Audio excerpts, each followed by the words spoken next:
So here we have the Citroen C3 automatic on a 19 plate. I'm going to start off by showing you around the outside of the car, and then we'll hop in and run through some controls on the inside. For the outside, you can see it's a 5-door car with alloy wheels and tinted windows. Let's start off inside the boot and then work our way around the rest of the car from there. So as we approach the boot, you'll see we have reversing sensors, plenty of boot space as well, along with that 60/40 split folding rear seat. Okay, so we're just going to work our way back round to the front of the car, and then we'll hop in and run through some controls on the inside. But now that we've done a full circle of it, you can see it's in excellent condition the whole way round. Just briefly before we climb in, I think it's while we're seeing the interior from this exterior point of view, there's plenty to run through on the dashboard, so let's hop in and we'll do that right now. Okay, now that we're inside the car, we're going to start with the dials. On the left-hand side, we have the speedometer, and on the right-hand side, the rev counter. In the middle, you can see the total miles on this car, which are 6,129. We also have a digital readout for the speedometer in that section, as you can see. And then next to that, on the right-hand side of that, the P for park to highlight what gear this car is currently in. If we back out to the steering wheel, we have stereo controls, the ability to answer the phone.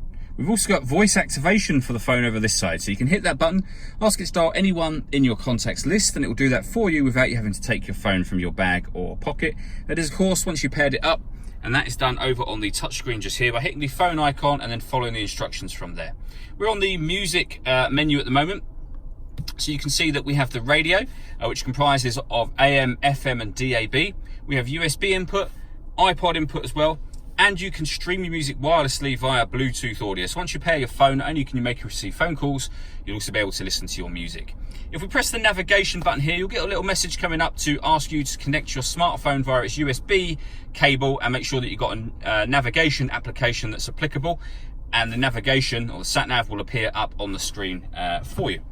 If I pop the car into reverse, we have a full color reversing camera with guidelines showing you what direction the car is headed in relation to the image that you see on the screen. And also the climate control is controlled from up here as well. So if we press that button just there, you can see that we can select the temperature for the car, the fan speed up and down. We can determine where within the car we'd like the air to be distributed. And once you're happy with those settings, you can turn the air conditioning on or off from here. Or you can put it on auto, and the car will now maintain the temperature you've asked for by taking full control of both the fan speed and the direction of the air.